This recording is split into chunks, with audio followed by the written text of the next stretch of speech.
Здравствуйте, дорогие друзья! Сегодня наша тема – это вопросы в прошедшем времени. И будем работать по следующей схеме. То есть часто вы задаете вопросы по типу «ты пришел?», «ты ушел?», «ты поел?», «ты попил?». И здесь нам нужны будут вопросительные частицы «ма», «ба», «ме», «бе», «па», «пе».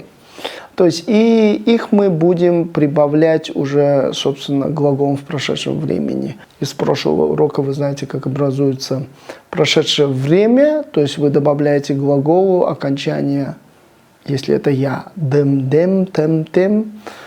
Если это ты, ден, ден, тен, тен. И потом, теперь уже мы будем прибавлять маме, бабе, папе. И теперь вопрос, что именно?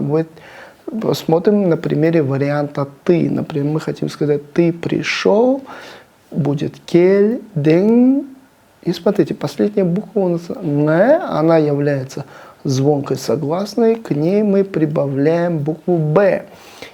И прибавляем мягкий вариант «бе», потому что слово «келю» само мягкое, то есть в ней содержится буква «е», из 7 букв Е. То есть, и поэтому кельденбе.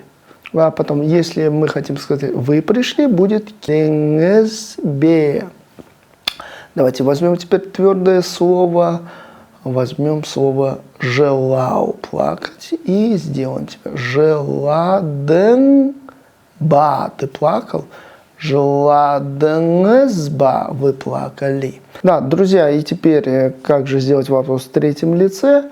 Вот у нас слово «келю», «кельде». Это будет «он пришел», и мы будем добавлять вариант «ме», потому что слово «кельде» заканчивается на гласную букву, и поэтому присоединяем «ме», а не «б».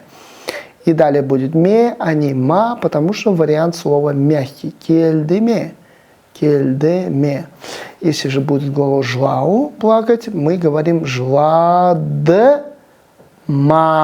Почему? Потому что слово твердое относится к разновидности семьи А. Дорогие друзья, на этом мы заканчиваем свой урок, который был посвящен теме вопросов в прошедшем времени. До свидания, до следующего урока.